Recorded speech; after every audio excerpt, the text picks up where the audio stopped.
I'm Corbett Wall with DV Auction, here with the feeder flash for Monday, September the 23rd, brought to you in part by Macrocin by Bimeda. Macrocin has proven efficacy at an affordable upfront price. It's a telithromycin injection, basically a generic Draxin with no BS. That's the end of story. For more information, go to macrocin.com. Also, Joplin Regional Stockyards, they're going to start at 6 o'clock in the morning here on Monday for the regular feeder cattle auction, expecting around 6,000 head of feeder cattle and calves. Should be a pretty snappy sale. If you're interested in watching it or maybe getting online to bid, go to DVAuction.com, select Joplin Regional Stockyards and watch the feeder sale there on Monday. Don't forget they got a special cow and bull sale coming up next Wednesday, October the 2nd at 4:30 in the afternoon, which will be after their regular weigh up cow and bull sale on Wednesday. So you want to be sure and check that out. Persistence pays, and you got to hand it to the fat cattle sellers, especially the ones in the northern plains, which is pretty much all there are. They don't sell enough fat cattle in the southern plains to wad a shotgun anymore. But the northern plains guys, they dug in. They liked getting a little bit of extra money the previous week, and they thought, you know, let's get some of this market position back that we lost here over the last several weeks. And so they wouldn't take the steady bids. They wouldn't take what your packers were giving. The board was fairly supportive all week, so they had a little reason to give in on that. And they hung and they hung and they hung until Friday. And what do you know? They ended up getting more money again for fat cattle, gained another $1 to $2. And that's the way you gain it. We often lose it in bigger hunks than that, but when you gain it back, you just be happy to gain $1 to $2 here and there. But you got to hand it to them, and congratulations to them. Just trying to get some market position back. Yes, we know overall we're in a down market, but that doesn't keep us from planing out once in a while and having some little bounces within that market and hold this thing up as long as we can. But the big news on Friday was the cattle on feed report came out. It was absolutely neutral. I mean, couldn't have been any more neutral. Basically, your on feed numbers come back with cattle on feed being 100.6% of a year ago.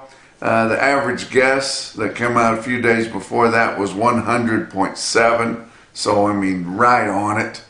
Placements in August come out to be 98.6%. The average of the analyst guess was 98.5 again. And then your marketings through August of marketings of fat cattle sold were 96.4, and the average of the analyst guess was 96.5.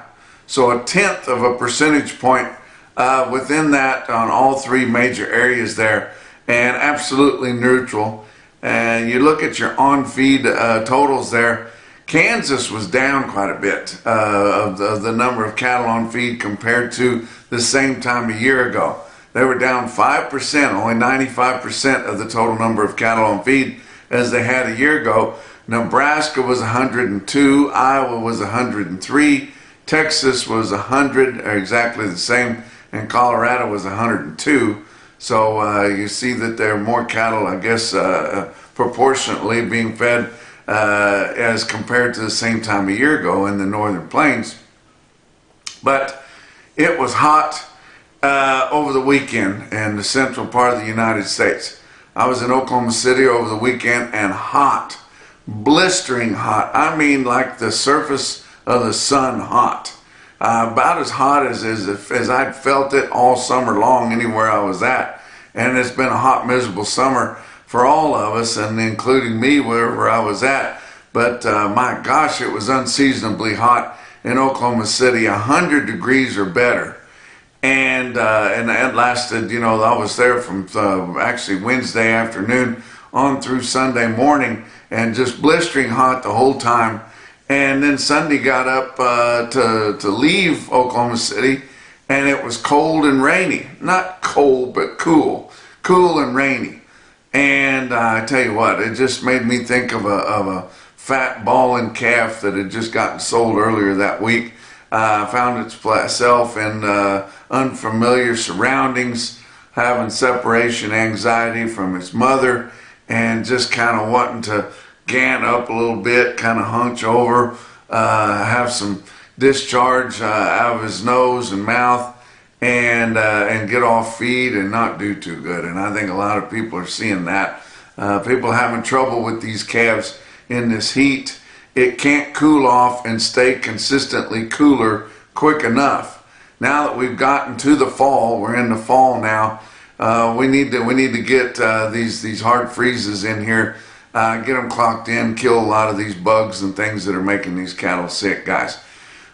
But if you're in the market for some cattle, want to get some cattle to warm up to turn out on wheat later this fall, not sure where to go. Well, I talked to my old buddy Ellis and Carter in Santo, Texas, just west of Weatherford, Texas there. And he shipped a lot of cattle over the weekend or on Sunday, and he shared the prices with me. Might be something you're interested in. These are put together cattle from a big shipper, big order buying shipper there in Central Texas. The steers and bulls had a load weighed 270 pounds, delivered price mostly to the Texas Panhandle or Western Oklahoma at $342. Some 325 pound steers and bulls at $335. He did have a load that he sold locally, so didn't have any freight on them. And they weighed 3 1/4 at $315, so you figure the freight was about 20 bucks there. 415 pound steers and bulls at $289, and they were extra fancy. Be all blacks, maybe a few dark nose Charolais on them. 525 pound steers and bulls at $249 delivered, and then some plainer but more yearling type steers weighed 605 at $239. On the heifers, they had a 310 pound load delivered for $269. A load of heifers weighed 400 pounds at $251 delivered. Notice these heifers are considerably cheaper than the boys this time, maybe more so than ever. 485 pound load of heifers at $243. Load weight 560 at $233 delivered. 615 pound heifers at $228 delivered. Some yearling type heifers sold locally there, so no freight on them, weighed 775 at $204. So if you're interested in that, he can sure put you a load together. You're going to kind of need to know what you're doing whenever you get them, especially this time of year, guys. But if you want more information about that, go to ellisoncartercattle.com. Let's talk about your board for last week. October live cattle futures. Monday started out down 42 cents, which wasn't terrible, and then we come back really strong. Tuesday was up 157 on your October spot live cattle. Wednesday was down 50 cents. Thursday back up $1.67, and Friday, might have missed that. Friday, your live cattle October was up $2.50 to end the week at $182.47. Back up there, kind of where we're trading, guys. That was up $4.82 for the week. December is a little bit premium to that, so we can kind of look forward to that. Maybe bringing the market on a little bit at $183.20. And that was up $4.70 for the week. So pretty good week on the board on your live cattle futures. September feeder cattle, Monday was down 60, Tuesday was up $2, Wednesday down 47, Thursday up 245, and Friday down 45 cents, with September feeder cattle ending the week at 244.82, which was up 392. Pretty impressive. October feeder cattle futures ended the week at 243.90, up 478. Pretty good week on the board, guys, actually. How about December corn? They ended the week at 401 3/4 cents a bushel. That was down 11.5. That helped your feeder cattle some. November beans ended the week at 10.12, up 5 3/4 cents a bushel. And Kansas City hard red winter wheat for December ended the week at 564, which was down 36 cents for the week. Your fat cattle trade brought to you by Legacy Beef Cooperative, guys. If you're interested in joining that cooperative, check them out. But your fat cattle sales up through Thursday, negotiated out of your entire 5-area feeding region, up through late Thursday, was only 2,800 head. Are you kidding me? That is nothing. Any podunk sale had 2,800 head of feeders last week, and we couldn't sell 2,800 head direct out of the feedlots, the entire 5-area feeding region negotiated. The few that sold up through Thursday live were from 177 to 184, which was steady to 50 cents lower than the previous week, but you really can't judge it on that light of a test. Weighted average on live steers was 182.78. That was higher. We only had one dress quote up through Thursday last week at 288. And like I said earlier when I started this report, the persistence just paid off. Fat cattle guys just dug in and they just continued to hold their guns where their price was, and they got more money for their cattle. On Friday, finally sold several cattle. Up through 2 o'clock on Friday in Iowa, they sold 12,300 head negotiated cash. 14,500 for the week. Live sales in Iowa on Friday, 184 to 185 and a half. That's fully $1 higher there. Dress sales from 290 to 290, 250, fully $2 higher. Nebraska sold 11,500 on Friday. They'd only sold 400 more than that before Friday. Live sales in Nebraska on Friday from 183 to 184 and a half, and dress sales from 290 to 292. Kansas sold 9,700 on Friday, from 182 to mostly all 183, and that's $2 higher in the Southern Plains. So good market there. They did have a few dress sales at 289. Texas sold 2,000 head on Friday, 2,200 for the week, and 183 was the price on Friday, $2 higher. Talked to the guys at the Fed Cattle Exchange there, and they sold their cattle. They had their online bidding platform late Friday morning, didn't sell any, but then they sold those negotiated for those consigners soon after there, around noontime on Friday. They had beef on dairy, high quality cattle there, sold at 183, bid the grid, so they get all the premiums there, and then sold several deals of commodity cattle in Texas, Colorado, and Kansas, all at 183, which was $2 higher, like so. So that's a good way to get negotiation on your cattle if you guys are unsure what you want to do or how to achieve that. Let's talk about your box beef cutout values. Lower, I mean down hard last week. Your choice cuts, the weighted average on all of last week's sales was 301.92. That was down 532 for the week. Down hard. Your late sales on Friday afternoon were another $1.70 or so lower than the weighted average at $300.19.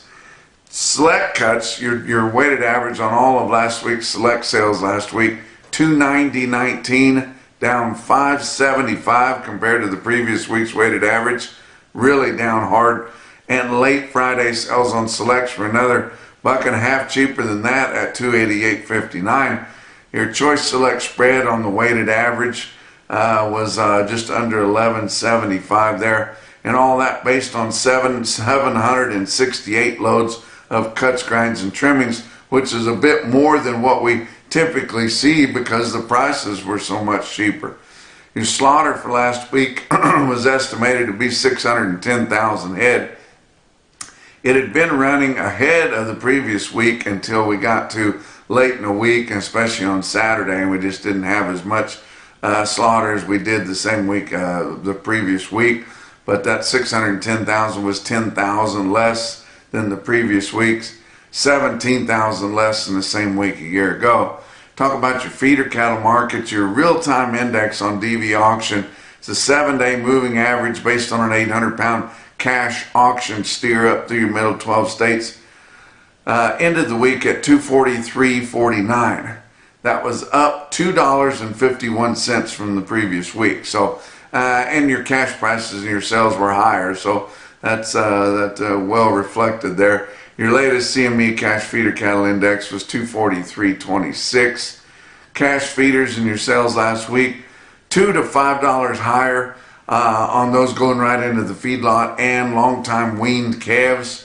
Now, where you saw, which we did see a lot of them, a much higher percentage than we've seen up to now, did have a lot of big balling calves. I mean, unweaned calves right off the cow. Be even worse if they were a week or 10 days weaned, and those were carrying some flesh. Huge discounts on those guys. It's hard to call a market on those, but just huge discounts. Jackie Moore out of Joplin Regional Stockyard says not uncommon to see big fat balling calves selling as much as $40 cheaper than their long-time weaned peers there. And you can just understand why, because they're hard to straighten up. You know, they got a pretty good chance of them dying on you, and boy, you can't afford that with these prices. Let's talk about some big sales on Friday or over the weekend. How about Santa Teresa Livestock Auction in Santa Teresa, New Mexico? My good buddy Tato Medina Wallace runs that sale. It's right on the border there. They only sell Mexican cattle that have been imported there. Then once they're in that sale barn, once they're consigned to that sale barn and you buy them, they're done jumping through hoops, guys. Send a truck after them and get them home. Take care of them. Just love them. But Santa Teresa had a good run on Friday. They sold 51 light steer calves included in the big run, weighed 325 pounds at $343. They'd be hard as rocks, guys. And if you guys are interested in what goes on down there, you'd like to take a trip down to Santa Teresa Livestock Auction, you're all invited to come on November the 15th. Tato's going to be hosting a qualifier for the World Champion Livestock Auctioneer Contest, and he's going to have a big doings there on November 15th. I'm going to go down, looking forward to that. How about Verdigris Stockyards in Nebraska? Verdigris had their barbecue special on Friday. It was a good sale. Included in there was 73 steers, weighed 792, that bring 259. Very impressive. I tell you what, the farmer feeders are blowing the roof off of Bloomington, Wisconsin Livestock Exchange. They had another big sale this Friday, had some very impressive quotes, including 59 steers weighed 918 pounds at $249.75, weighing over 9, well over 9, guys. But the most impressive quote that I saw anywhere on Friday or over the weekend, and your Macrocin, no BS, top quote for the day, come out of St. Onge Livestock, St. Onge, South Dakota. That's my buddy Justin Tupper there and his family run that sale. 66 steers, weighed 855 and bring 256. And that's your feeder flash for Monday.